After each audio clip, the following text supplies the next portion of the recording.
KPM. Syafika, Syafika tahu tak ini gambar apa? Oh, kalau saya nampak dekat belakang ni, saya nampak ini adalah gambar Baitul Maqdis, yang mana kalau yang saya tahu, siapa yang solat di sini lebih banyak pahalanya berbanding di tempat lain. Betul Syafika. Syafika tahu tak? Syafika, kalau Syafika solat, Syafika hadap kat mana? Kalau solat mestilah kita menghadap kiblat ke arah Kaabah.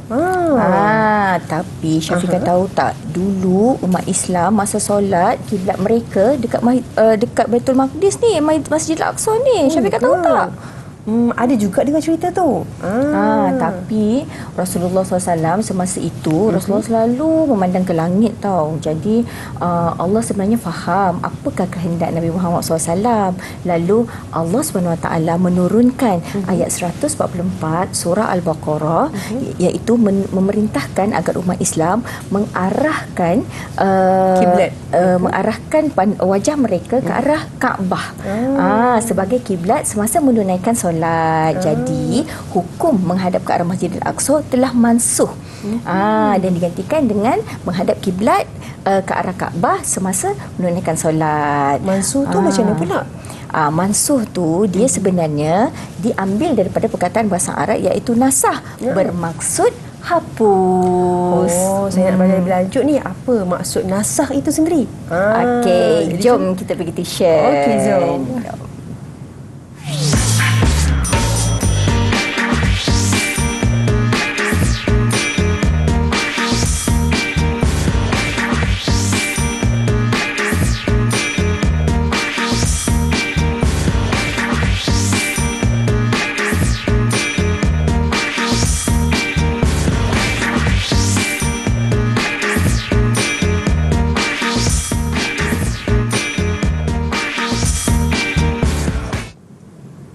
Assalamualaikum warahmatullahi wabarakatuh dan salam sejahtera kepada semua penonton Didik TV KPM.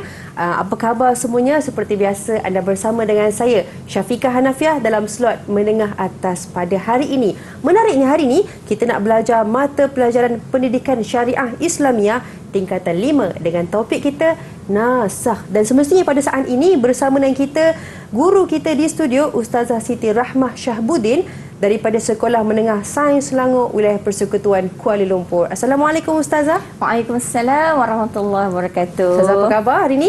Alhamdulillah sihat. Syafika? Alhamdulillah sihat. Alhamdulillah Ustazah macam nak pergi kenduri je Ustazah baju ni.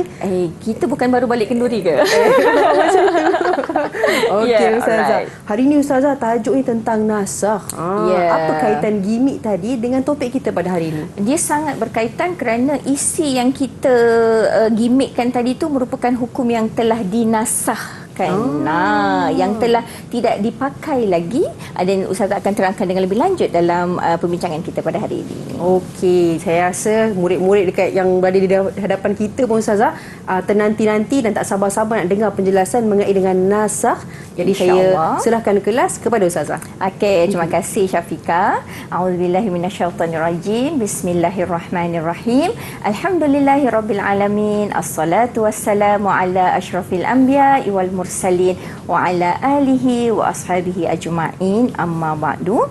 Assalamualaikum warahmatullahi wabarakatuh. Waalaikumsalam. Alhamdulillah, sekali lagi anak-anak murid semua bersama Ustazah dalam slot menengah atas bagi mata pelajaran pendidikan syariah Islamiah, iaitu Ustazah Siti Rahmah binti Syahbudin, atau nama singkatan Ustazah Usra, bagi tajuk salah satu tajuk dalam bidang usul fiqh, nasakh. Apa maksud bidang usul fiqh ni?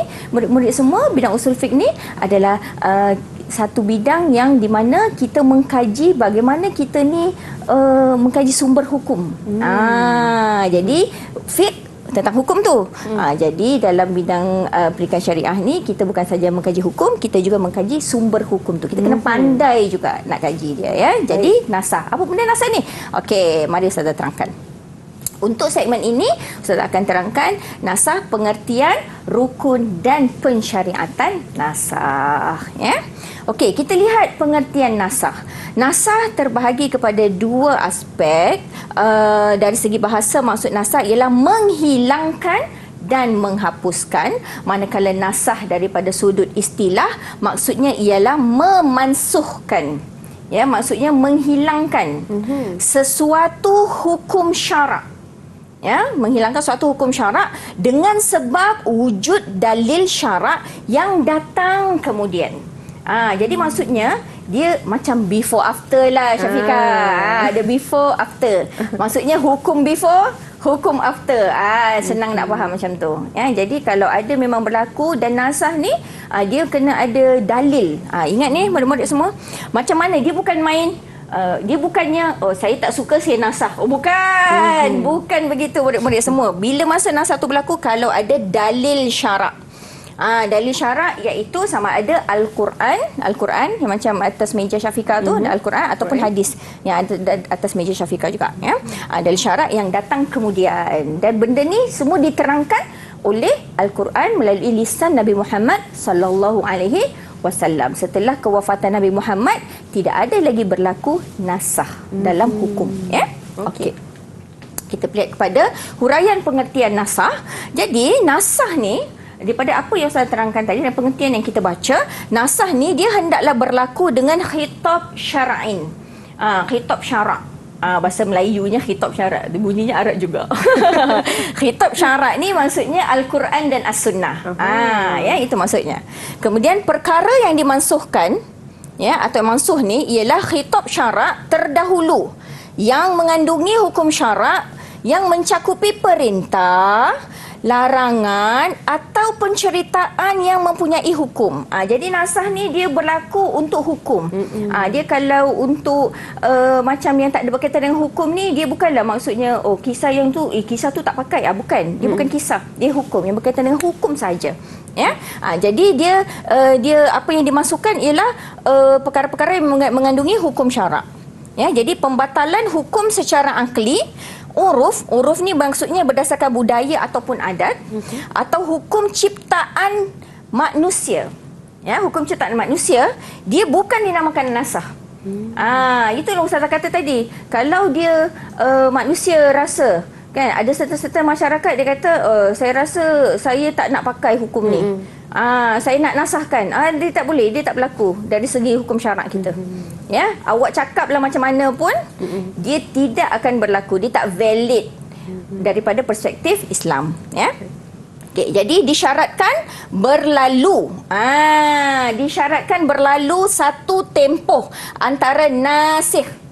Nasikh ni yang dalil datang kemudian. Dalil datang yang kemudian tu, dalil yang menasahkan dengan mansukh. Jadi ada terms-terms yang anak-anak murid semua kena ingat. Ada nasikh, ada mansukh. Nasikh ni yang menghapuskan, yang mansukh ni yang terhapus. Ya, dalil yang dimansuhkan. Jadi antara nasikh dengan mansukh tu, nasikh dengan mansukh dia mesti ada satu tempoh. Maksudnya dalil yang sebelum mansukh tu dia memang dah terpakai dulu. Dia bukannya dia bukannya tak jadi. Dia bukan tak jadi. Dia dipakai dah, tapi lepas tu dia sudah tidak dipakai lagi. Begitu, ya, maksudnya. Okey. Contoh nasah. Jadi yang pertama datang ni yang mansuh dululah. Yang sebelum dia mansuh, dia datang dulu. Iaitu pada zaman awal Islam, diwajibkan seorang tentera Islam menghadapi 10 orang tentera kafir dalam peperangan. Ini hukum asal. Hukum asal dalam peperangan. Patutlah umat Islam menang, ya. Allah dah ajar strategi, subhanallah, ya. Kemudian hukum ini dinasahkan dengan kewajipan seorang tentera Islam hanya menghadapi 2 orang tentera kafir. Jadi ini hukum yang kemudian. Bila umat Islam dah terror sikit berperang, dikurangkan jumlah dia. Dikurangkan jumlah dia. Jadi sebelum awal-awal tu sebelum awal-awal tu 10, tapi apabila dah datang ayat kata umat Islam perlu bunuh 2 orang saja tentera kafir, maka yang hukum untuk 10 orang tentera kafir tu dimansuhkan. Ya, boleh faham ya, Syafiqah? Wajib awal tu. Wajib awal-awal tu. Lepas tu wajib 2. Ya, wajib 2 saja. Ya, hebat Allah, ya. Okey. Lagi contoh lagi, hukum mansuh dalil yang terdahulu yang mengatakan satu tentera kena menghadapi 10 orang ni, dia punya dalil ialah ayat surah Al-Anfal ayat 65, yang artinya jika ada antara kamu 20 orang yang sabar, pasti mereka dapat menewaskan 200 orang daripada pihak musuh yang kafir itu. Ya. Okey. Lepas tu datang pula ayat surah Al-Anfal ayat 66. Ya. Yang maksudnya sekarang Allah SWT telah meringankan kepadamu kerana Dia mengetahui bahawa padamu ada kelemahan. Oleh itu jika ada antara kamu 100 orang yang sabar, nescaya mereka akan dapat menewaskan 200 orang itu. Kalau kita tengok ayat Allah ni kan, buat matematik. Ya, Allah ni maha bijaksana ya. Dia tak cakap 1 ni sebab 10 ya. 20 ni sebab 200. Kira sendiri berapa ya. Okey, kita pergi tengok kepada rukun nasah. Ya, rukun nasah ada 4. Rukun nasah ni ada 4. Yang pertama an-nasih. An-nasih ni apa? An-nasih ni dia siapa? Dia hanya Allah SWT. An-nasih ni yang boleh menghapuskan hukum hanyalah Allah Subhanahu Wa Taala sahaja, kerana Allah SWT sahaja yang berhak batalkan hukum. Kita semua tak layak ya. Manusia, even Nabi Muhammad SAW ya tak layak. Ya, al-mansuh adalah hukum yang dibatalkan tu apa? Kemudian al-mansuh anhu. Yang dimansuhkan tu daripadanya hukum apa, iaitu mukallaf yang diperintahkan dengan hukum syarak yang terlibat.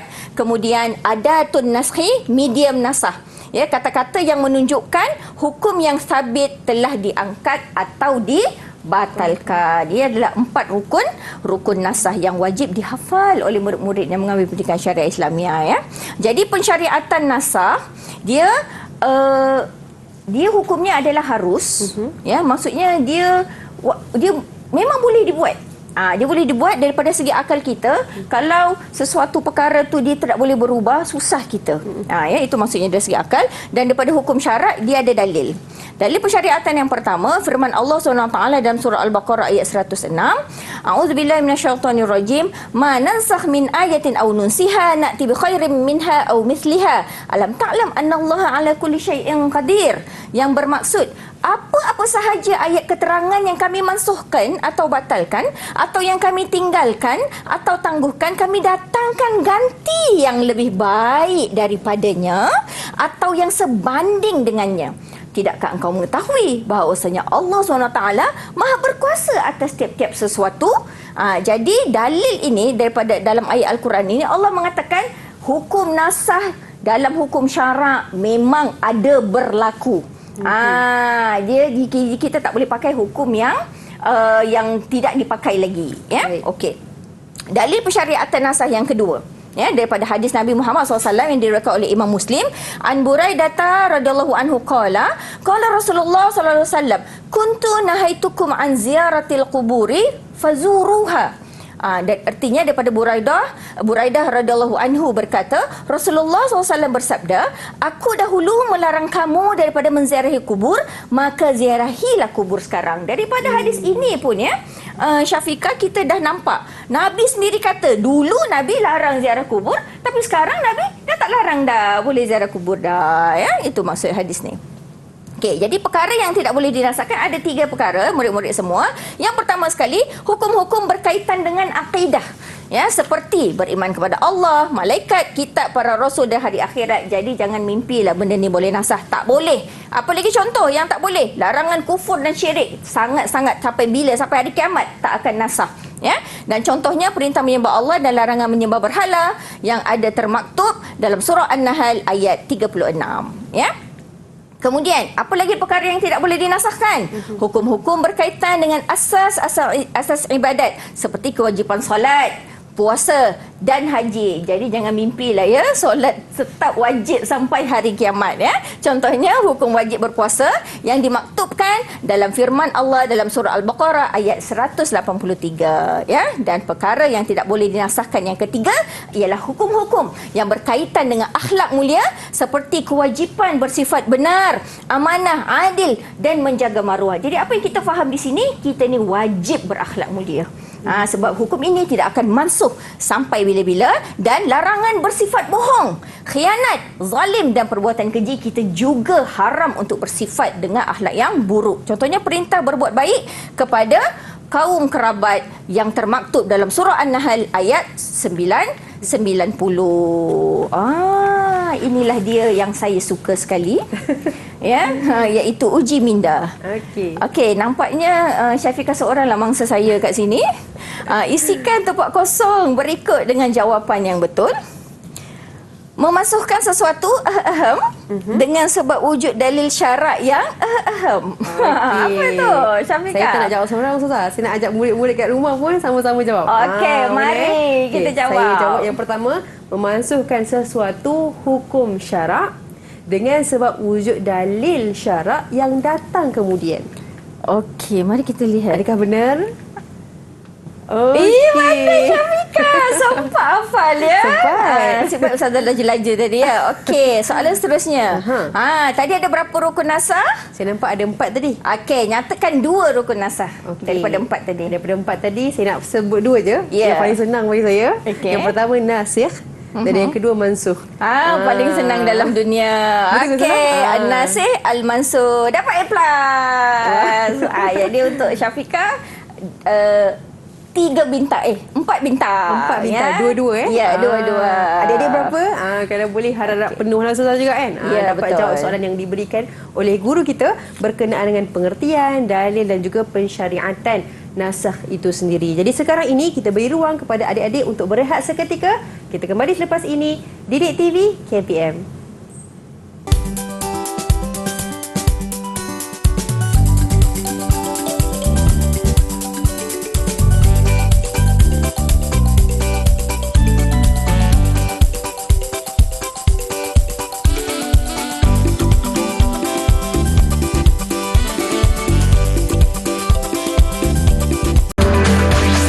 Didik TV KPM. Baik, sekarang anda bersama dengan kami dalam slot menengah atas Didik TV KPM dan hari ini kita belajar mata pelajaran Pendidikan Syariah Islamiah tingkatan 5 dengan topik kita nasakh. Apa tu nasakh? Okey Ustazah, untuk segmen kali ini jom kita sambung kelas.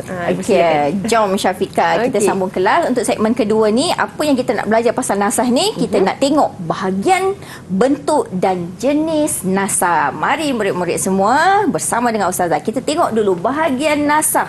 Nasah ada 2 bahagian murid-murid. Bahagian pertama kita lihat daripada aspek hukum ganti, ada berapa jenis dia. Bahagian kedua dari aspek hukum syarak, ada berapa jenis dia. Banyak, kena hafal semua. Okey. Yang pertama, dari bahagian pertama dari aspek hukum ganti ada 3 jenis nasah daripada hukum ganti. Yang pertama, nasah kepada hukum yang lebih ringan.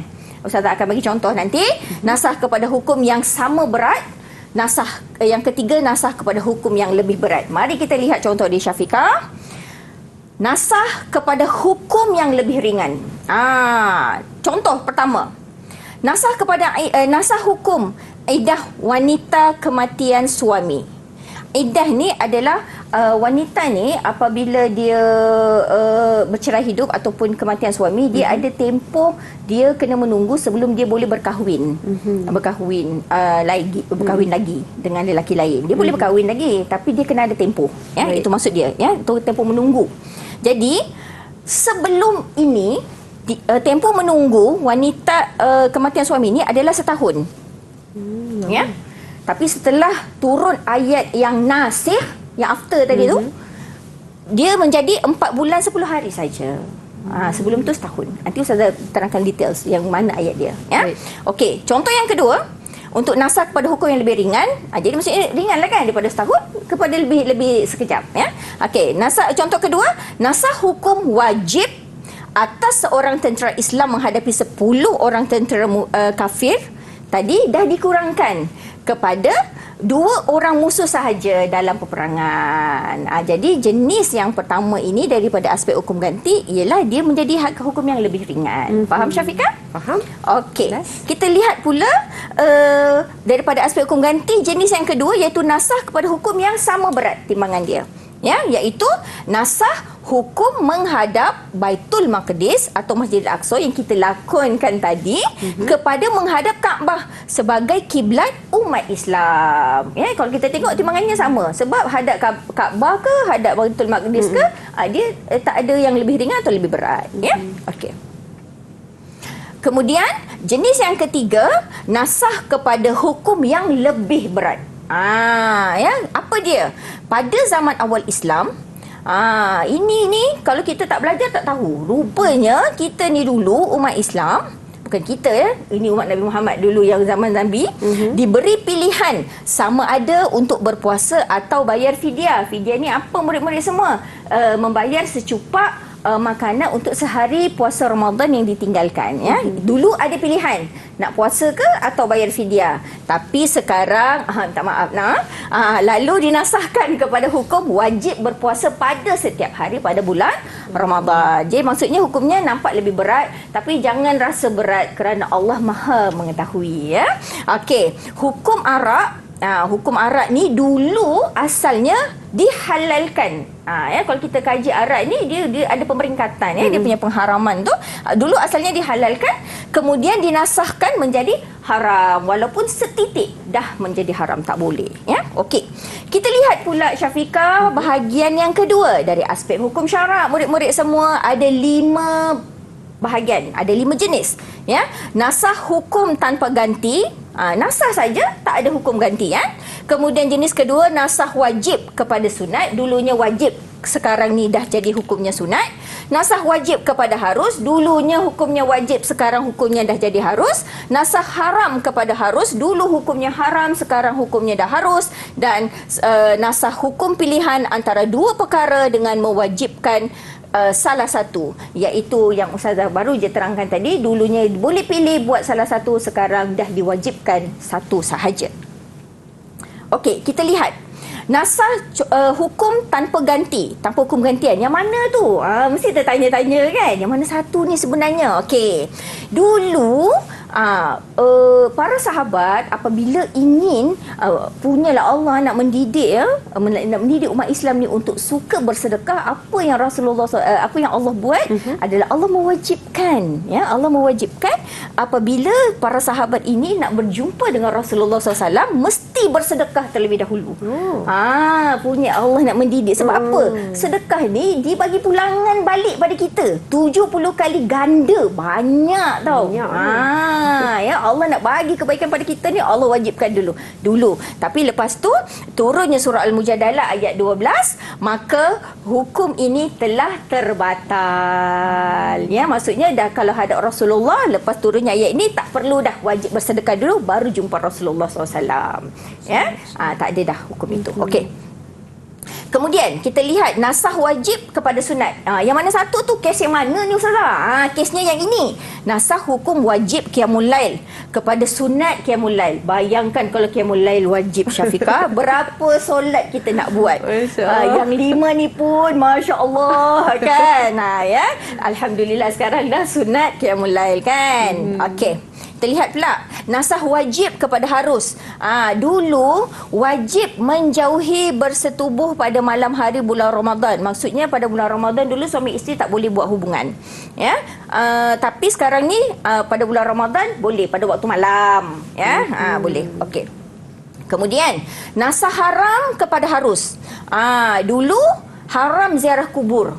Ya, setelah Nabi Muhammad SAW bersabda, yang baru je Ustazah terangkan juga tadi, maka dah boleh harus dah boleh dah kita ni ziarah kubur, dah tak jadi haram dah. Kemudian ada lagi contoh yang lain, iaitu dulu pada awal-awal pensyariatan ibadah kurban, haram orang yang berkorban ni haram makan daging korban tu, haram simpan daging korban tu. Tapi pada suatu waktu telah menjadi harus. Sekarang ni pembahagian daging korban 1/3 disedekahkan, 1/3 boleh dihadiahkan kepada sahabat dan juga jiran, dan 1/3 boleh dimakan oleh orang yang berkorban, ya. Okey, jadi untuk jenis aspek hukum syarak, nasah hukum pilihan antara dua perkara dengan mewajibkan salah satu, yang Ustazah dah terangkan juga tadi, pada zaman awal Islam diberi pilihan sama ada untuk berpuasa atau fidyah, lalu dinasahkan kepada hukum wajib berpuasa sahaja. Okey. Kemudian bentuk nasah. Jadi nasah ni dia ada nasah bacaan ayat Al-Quran dan hukum. Hukum dia sekali, hukum yang ada pada ayat Al-Quran tu dah bacaan dia tak ada, hukum dia pun automatik hilang. Nasah hukum sahaja tanpa menasahkan bacaan. Ada pula bacaan dia, ayat Al-Quran dia masih ada, tapi hukum dia nasah hukum. Hukum dia tak dipakai dah. Yang mana satu itu saya terangkan. Dan ada pula bacaan dia tak dibaca dah, tapi hukum dia masih lagi kekal sampai sekarang. Yang mana satu Ustaz akan terangkan juga. Okey, kita tengok yang mana satu, nasah bacaan dan hukum. Nasah bacaan dan hukum ni adalah contoh dia hukum hadanah. Ya, Imam Muslim meriwayatkan bahawa Nabi Muhammad SAW bersabda, "Kana fima unzila minal Qur'ani 10 rada'atin ma'lumatin yuharrimna, thumma nusikhna bi 5 ma'lumat." Artinya, antara yang diturunkan daripada ayat Al-Quran adalah yang menyatakan hukum 10 kali susuan telah mengharamkan perkahwinan. Kemudian dimansuhkan dengan 5 kali susuan. Maksudnya di sini ialah untuk menjadi adik-beradik susuan, dulu disyaratkan 10 kali susuan hingga kenyang. Baru jadi adik-beradik susuan. Adik-beradik susuan ni haram bernikah ya, murid-murid semua ya.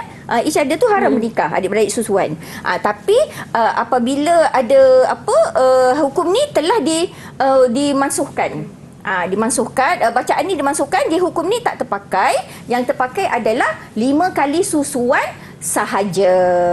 5 kali susuan, maksudnya dengan 5 kali susuan hingga kenyang, automatik jadi adik-beradik susuan. Yang termasuk adalah 10 kali susuan tadi. Ya, Jadi jadi pun termasuk juga kan? Ya. Okey. Kemudian, nasah hukum sahaja tanpa menasahkan bacaan, iaitu hukum idah setahun yang Ustazah terangkan tadi.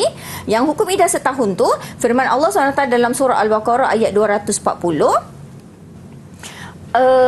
artinya, dan orang yang hampir mati antara kamu serta meninggalkan isteri hendaklah berwasiat untuk isteri-isteri mereka, iaitu diberi mut'ah, iaitu pemberian daripada suami kepada isteri yang diwajibkan setelah isteri diceraikan sehingga setahun lamanya dengan tidak disuruh berpindah daripada tempat tinggalnya. Jadi di sini bacaan ni ayat surah Al-Baqarah ayat 240 ni, tengok ni Ustazah kuningkan ayat ni, وَالَّذِينَ يَتَوَفَّوْنَ مِنْكُمْ وَيَذَرُونَ أَزْوَاجًا وَصِيَّةً لِأَزْوَاجِهِمْ مَتَاعًا إِلَى الْحَوْلِ غَيْرَ إِخْرَاجٍ ni masih ada dalam Al-Quran. Kita masih baca, tapi hukum ni sudah tak ada lagi. Sebab hukum dia tadi 4 bulan 10 hari. Ya.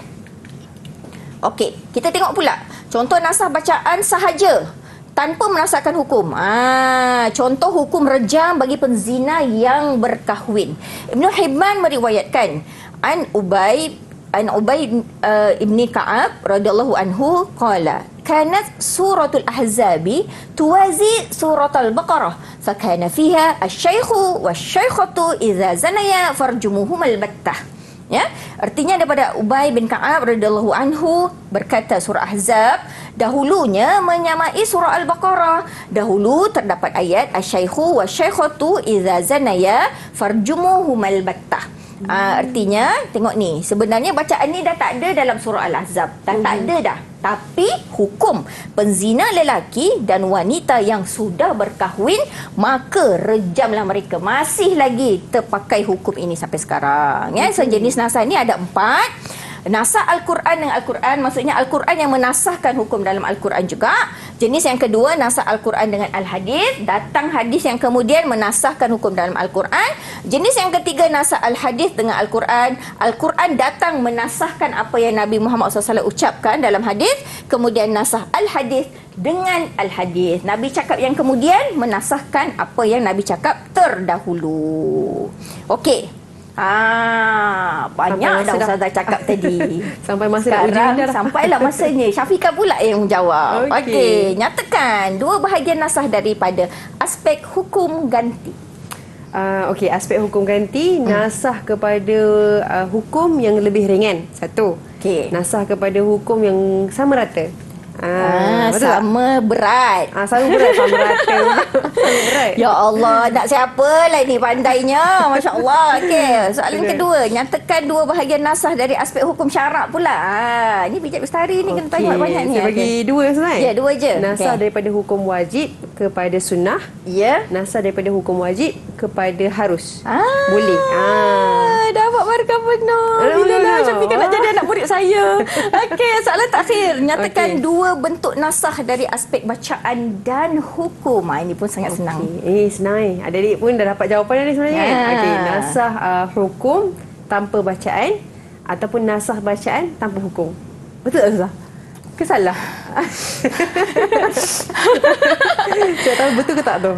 Nasah bacaan dan hukum, nasah Okey. hukum sahaja tanpa menasahkan bacaan. Okey. Jadi teknik dia kena letak tu tanpa kena menasahkan teknik dia. apa. Ya Syafiq kaya kena Okey. tuition lagi lebih. Kena tuition lagi lepas ni, ya? Jadi 5 bintang je. Yang terakhir tu tak boleh bagi penuh bintang je ya. Okey. Okey, terima kasih Cikgu atas penjelasan mengenai dengan bahagian nasah, bentuk nasah dan juga jenis nasah. Saya harap mudah-mudahan murid-murid semua faham dan jelas tentang apa yang disampaikan. Jadi sekarang ni kita nak berehat seketika. Kita kembali selepas ini Didik TV KPM.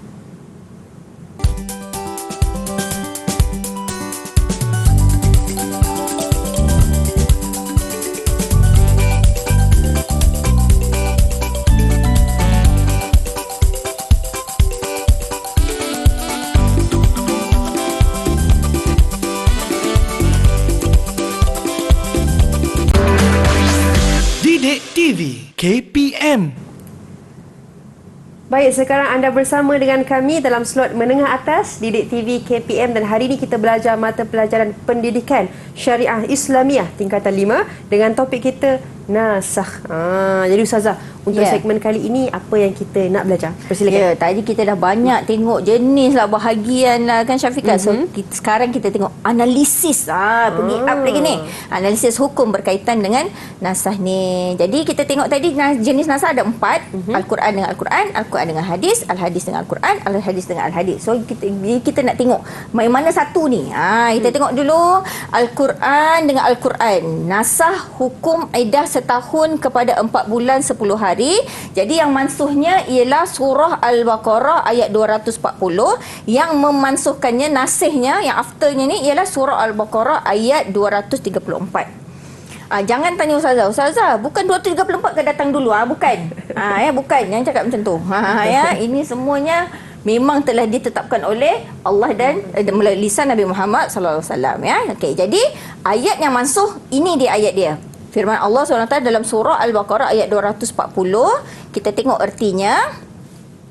Dan orang yang hampir mati antara kamu serta meninggalkan isteri, hendaklah berwasiat untuk isteri-isteri mereka, iaitu diberi muta'ah, iaitu pemberian daripada suami kepada isteri yang diwajibkan setelah isteri diceraikan, sehingga setahun lamanya. Tengok ya, daripada ayat ni tadi, dia ada bagi tahu dekat ayat Al-Baqarah 240 ni setahun lamanya. Dengan tidak disuruh berpindah daripada tempat tinggalnya, kemudian jika mereka keluar dari tempat tinggalnya dengan kemahuan sendiri, maka tidaklah kamu bersalah, wahai waris yang mati, tentang apa-apa yang mereka, iaitu isteri-isteri itu lakukan pada diri mereka daripada perkara yang baik yang tidak dilarang syarak itu. Dan ingatlah, Allah SWT Maha berkuasa lagi Maha bijaksana. Tapi ayat ini hukumnya dimansuhkan dengan ayat ini, surah Al-Baqarah ayat 234, yang maksudnya, dan orang yang meninggal dunia antara kamu sedangkan mereka meninggalkan isteri. Sama meninggal tadi kan, atas meninggal, bawah pun meninggal, hendaklah isteri-isteri itu menahan diri mereka, iaitu beriddah selama 4 bulan 10 hari sahaja. Jadi inilah hukum yang kita pakai sekarang. Jadi kalau ada orang katakan, awak kena tunggu setahun, cakap minta maaf ya, itu dah mansuh. Gitu ya. Okey, kita tengok pula nasah Al-Quran dengan Al-Hadis. Sekarang ni hukum dia yang mana satu? Hukum wajib wasiat kepada ibu bapa dan kaum kerabat. Kepada tak perlu berwasiat. Dulu wajib berwasiat. Wajib berwasiat berdasarkan surah Al-Baqarah ayat 180. Tapi lepas tu tidak perlu berwasiat berdasarkan hadis yang diriwayatkan oleh Abu Daud. Kita tengok dulu. Dari mana kita tengok wajib berwasiat ni? Daripada Al-Baqarah ayat 180 yang bermaksud, ni tengok ni dalam ayat Al-Qurannya, lil walidain wal aqrabin. Di sini dia punya kalau kita nak analisis, dia punya kalimah yang mana? Kalimah dia lil walidain wal aqrabin. Dia punya pengertiannya pada ibu bapa dan kaum kerabat. Tengok tu, hendaklah dia membuat wasiat untuk ibu bapa dan kaum kerabat. Hendaklah ni maksudnya wajib lah ni. Wajib di sini maksudnya hukumnya menjadi wajib buat. Tapi hukum ini apabila Nabi Muhammad SAW bersabda, hadis diriwayatkan oleh Abu Daud, la wasiyata li waris.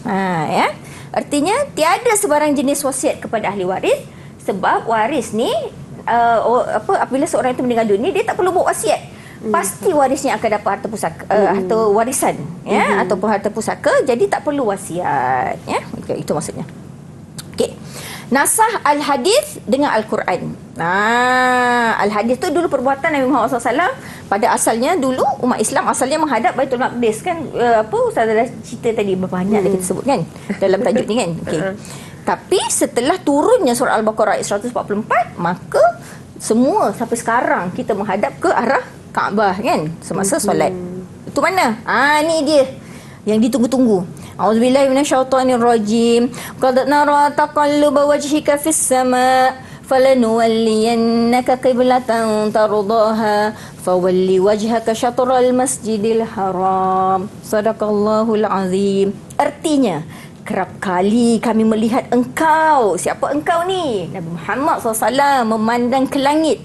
Maka kami benarkan engkau menghadap kiblat yang engkau sukai. Kat mana tu, Syafiqah? Kaabah. Very good. Oleh itu, palingkanlah mukamu ke arah Masjidil Haram. Ya, Allah makbulkan ya kehendak Nabi Muhammad SAW. Okey, kita tengok pula nasah al-hadis dengan al-hadis dalam kes hukum ziarah kubur, iaitu pada asalnya haram ziarah kubur kepada hukum harus ziarah kubur. Ya, pada satu hadis yang menjelaskan kedua-dua hukum. Hadis Muhammad SAW yang diriwayatkan oleh Imam Muslim, kuntu nahaitukum an ziaratil kubur fazuruha, artinya aku dahulu melarang kamu daripada menziarahi kubur, maka ziarah kubur sekarang. Dalam hadis ni pada kalimah kuntu nahaitukum, dah jelas Nabi kata dulu aku larang. Dulu kan. Jadi dulu dah tak pakai dah lah. Ya, sekarang maka ziarahilah. Maka ziarahilah sekarang boleh. Ziarah. Ya. Sampailah kita ke segmen uji minda ya. Okey. Nyatakan dua jenis nasah. Okey. Rasa banyak ni Ustazah. Nasah ni kan. Ada 4 di sini Ustazah kan? Ya, ada 4. Bagi 2 je. Bagi 2 je. Yang pertama nasah Al-Quran dengan Al-Quran. Ya. Yang kedua nasah Al-Quran dan juga hadis. Maksudnya nasah Al-Quran dengan hadis. Ya. Ayat dia. Ya Allah. Untungnya sampai dapat Syafiqah. 2 bintang. 2 bintang. 2 bintang untuk Syafiqah. Okey, kita pergi soalan yang kedua. Soalan ni, ini soalan ni Syafiqah, di soalan aras tinggi ya. Huraikan hadis di bawah berdasarkan kaedah nasah. Ini bagi dia dalil kan. An Buraidah radhiyallahu anhu qala Rasulullah SAW, kuntu nahaitukum an ziaratil quburi fazuruha. Ustaz dah bagilah maksud dia ya. Artinya daripada Buraidah radhiyallahu berkata Rasulullah SAW bersabda, aku dahulu melarang kamu daripada menziarahi kubur, maka ziarahlah kubur sekarang. Macam mana ni? Mana nasah ni? Mana nasih, mana mansuh? Nasih dengan mansuh ada dalam satu hadis yang sama. Jadi untuk perkataan kita dahulukan kuntu nahaitukum an ziaratil qubur, itu adalah yang dahulunya. Maknanya yang mansuh, yang dimansuhkan dengan ayat apa? Dengan ayat nasih dia fazuruha. Maksudnya dulu waktu mansuh tu ayat dia aku dahulu melarang kamu daripada menziarahi kubur, tapi lepas tu datangnya ayat yang seterusnya fazuruha tu, maka ziarahilah kubur sekarang, yakni itu adalah nasikh. Jadi hukum yang dipakai sekarang yang mana? Hukum yang dipakai sekarang adalah nasikh, iaitu fazuruha. Jadi hukumnya haram ke, harus ke, sunat ke? Adalah harus. Ya, harus. Harus maksudnya boleh. Cek tengok, cek. Kita cek dulu betul tak ni? Berdasarkan hadis Nabi Muhammad SAW. Ini macam teknik lah, teknik untuk jawab dekat kertas exam kan. Berdasarkan hadis Nabi Muhammad SAW yang diriwayatkan oleh Imam Muslim tersebut, nasah hukum haram ziarah kubur pada lafaz yang mana? Kuntu nahaitukum an ziaratil kubur, kepada hukum harus ziarah kubur pada lafaz fazuruha. Artinya aku dahulu melarang kamu daripada menziarah kubur, maka ziarahlah kubur sekarang. Ya Allah, Ustazah nak bagi 4 bintang untuk Syafiqah. Alhamdulillah. Banyak tu. Hei, habis dah soalan Ustazah. Okey, alhamdulillah. Saya harapkan adik-adik kat rumah pun dapat jawab apa soalan yang diberikan oleh Ustazah sebentar tadi. Mengenai dengan apa? Mengenai dengan analisis kan? Analisis hukum berkaitan nasah yang terdapat dalam Al-Quran dan juga Al-Hadis. Jadi sekarang kita nak berehat seketika. Kita kembali selepas ini di Didik TV KPM.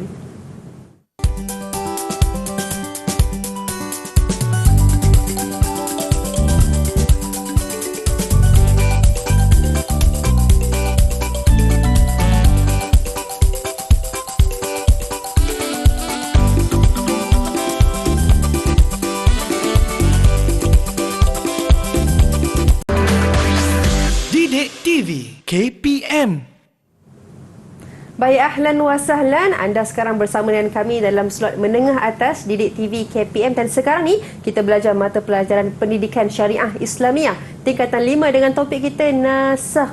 Jadi Ustazah, saya nak tanya Ustazah, apakah kepentingan nasakh dalam hukum syarak? Agak-agak penting tak Syafiqah? Saya rasa penting juga. Ya, dia bukan penting juga, dia sangat penting. Sangat penting. Ya, sebab nanti tengok apa kesannya kalau tak tahu. Baik. Ya. Okey, kita lihat kepentingan kaedah nasakh dalam hukum syarak, ya. Ingat ya anak-anak semua, ini berkaitan dengan hukum syarak, berkaitan dengan kehidupan kita.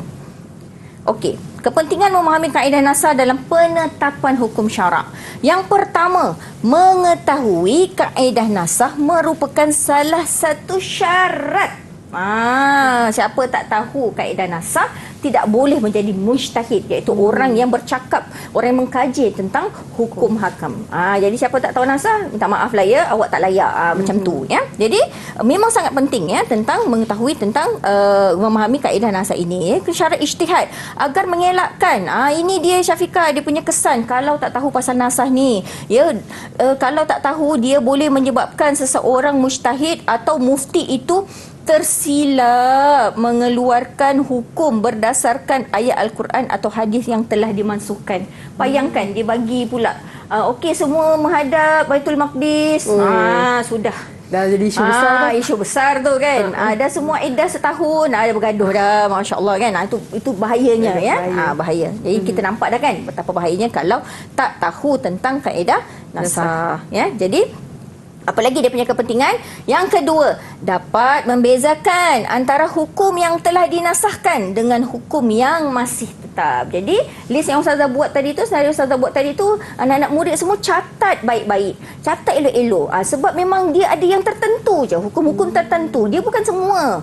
Ya, jadi semua yang ada kita pakai ni macam ada dalam buku kitab-kitab fiqah yang kita ada pamerkan di atas meja tu, ini semua adalah yang telah yang dipakai sekarang ni. Yang hukum yang dimasukkan tu ada dah dia punya senarai ya. Jadi jangan pakai lagi hukum-hukum yang telah dimansuhkan. Kemudian kepentingan yang ketiga, prinsip asas kaedah nasakh juga boleh diaplikasikan dalam semua peraturan dan undang-undang dalam sesebuah negara, khususnya peraturan berasaskan siasah syariah. Jadi dengan memahami sebenarnya kaedah nasakh yang Allah sendiri aplikasikan ya dalam penetapan hukum syarak, jadi kita sebenarnya boleh juga aplikasikan hukum nasakh dan mansuh ni, nasikh dan mansuh ni dalam undang-undang negara. Siasah syariah ni maksudnya pentadbiran negara yang berdasarkan hukum Islam. Jadi kita boleh je, misal kata kita kita bina undang-undang, gubal undang-undang tu ada kekurangan. Jadi kita tambah baik undang-undang tersebut, jadi undang-undang yang terkini menjadi nasikh. Kan? Undang-undang yang terdahulu yang kurang lengkap tadi tu mansuhkan. Jadi kita boleh apply, boleh aplikasikan begitu. Jadi sangat penting ya kaedah ini, teori ini, untuk sebenarnya Allah sengaja buat macam ni untuk mengajar kita untuk menambah baik apa-apa yang kita telah bina, sebab kita ni tidak sempurna ya. Okey.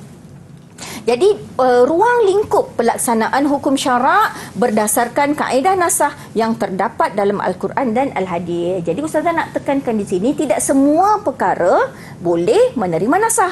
Dan apa je perkara-perkara yang boleh menerima nasakh? Murid-murid semua kena tahu. Perkara-perkara yang boleh menerima nasakh ialah semua hukum syarak yang tiada bukti menunjukkan ia bersifat kekal atau sementara boleh berlaku nasakh padanya, seperti hukum akli. Hukum akli ni contohnya hukum-hukum yang berdasarkan adat. Hukum-hukum yang berdasarkan adat yang diamalkan oleh nenek moyang kita, apa-apalah kan, yang kepercayaan itu semua tak ada dalil daripada Al-Quran dan As-Sunnah. Jadi hukum ini memang dia boleh mansuh pada bila-bila masa sahaja ya. Hukum ciptaan manusia, undang-undang, peraturan kan, itu semua boleh mansuh. Hukum panca indera, hukum panca indera contohnya kewujudan malaikat. Kewujudan malaikat. Pernah tengok malaikat, Syafiqah? Tak pernah. Soalan tu. Ustazah pun tak pernah. Kan? Tapi kenapa kita tahu malaikat? Sebab dalam Al-Quran kata malaikat wujud. Jadi hukum daripada Al-Quran tu telah memansuhkan hukum panca indera. Kita tak boleh tengok malaikat, kita tak boleh kata tak ada. Gitu ya. Kisah zaman dahulu. Jadi kita boleh benda ni boleh kita mesti percaya walaupun kita tak nampak, tapi kita percaya sebab telah dinyatakan dalam Al-Quran ya.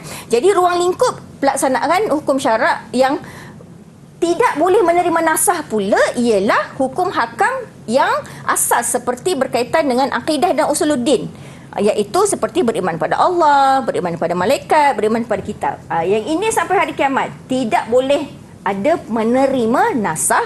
Begitu juga dengan hukum hakam asas berkaitan dengan akhlak mulia dan menjauhkan diri daripada perbuatan keji dan jahat juga tidak boleh dinasahkan, seperti wajib bersifat jujur, amanah dan adil. Okey, Ya. Ustazah. Okey, kita sampai ke uji minda. Ustazah suka. Okey. Nyatakan satu kepentingan memahami nasah dalam usul fiqh. Okey, nasib baik satu ya. Okey, jawapan saya Ustazah. Belum tentu lagi Belum dapat tentu bintang. lagi. Okey. Okey, jawapan saya dengan kita mengetahui tentang kepentingan nasah ini adalah untuk kita dapat membezakan antara hukum yang telah dimansuhkan dengan hukum yang masih tetap. Masya Allah. Adakah 3 benar? bintang untuk bintang tadi. Syafiqah. Alhamdulillah. Sebab ayat dia tak sama dengan ayat Ustazah. Oh, ya ke? Ya. Kalau Alhamdulillah. sama macam mana? Kalau sama satu je. Sebab menghafal. Okey, alhamdulillah. Okey. Okey, jadi Ustazah, untuk topik kita pada hari ini tentang nasah, mungkin Ustazah ada rumusan yang ingin diberikan. Okey, untuk rumusan kita pada hari ini, Ustazah sangat mengharapkan murid-murid di rumah dapat menyatakan pengertian nasah dengan betul, menerangkan dua perkara yang tidak boleh dinasahkan dengan jelas, menghuraikan dua bahagian jenis dan bentuk nasah dengan jelas, menganalisis dua hukum berkaitan nasah yang terdapat dalam Al-Quran dan hadis dengan betul, menerangkan dua kepentingan penggunaan kaedah nasah dalam penetapan hukum syarak dengan jelas, dan juga dapat menentukan batas ruang lingkup pelaksanaan hukum syarak berdasarkan kaedah nasah yang terdapat dalam Al-Quran dan Al-Hadis. Alhamdulillah, itu dia rumusan untuk topik kita pada hari ini. Jadi Ustazah, saya dapat jawab soalan. Berapa markah tu? Bagaimana dengan pentaksiran keseluruhan saya Ustazah? Dalam skala 1 hingga 10, Ustazah bagi 10 untuk Syafiqah. Tepuk sikit. Alhamdulillah. Murid-murid pun saya harapkan dapatlah 10 juga Ustazah kan? Ya, InsyaAllah. sangat-sangat Ustaz sangat berharap. Baik, insyaAllah. Jadi Ustazah, kalau contoh murid-murid kita nak cari sumber rujukan, bagaimana Ustazah? Ya, murid-murid semua boleh dapatkan sumber rujukan di Pelantar Delima KPM. Okey, itu dia Pelantar Delima KPM. Jadi Ustazah, terima kasih banyak-banyak atas perkongsian pada hari ini. Terima kasih, Syafiqah. Sama-sama. Berkenaan dengan apa? Dengan topik kita nasah daripada mata pelajaran pendidikan syariah Islamiah. Terima kasih juga pada semua murid-murid yang menonton kami hingga ke hujung siaran. InsyaAllah kita berjumpa lagi di lain hari. Majadda wajada. Assalamualaikum warahmatullahi wabarakatuh. Waalaikumsalam warahmatullahi wabarakatuh.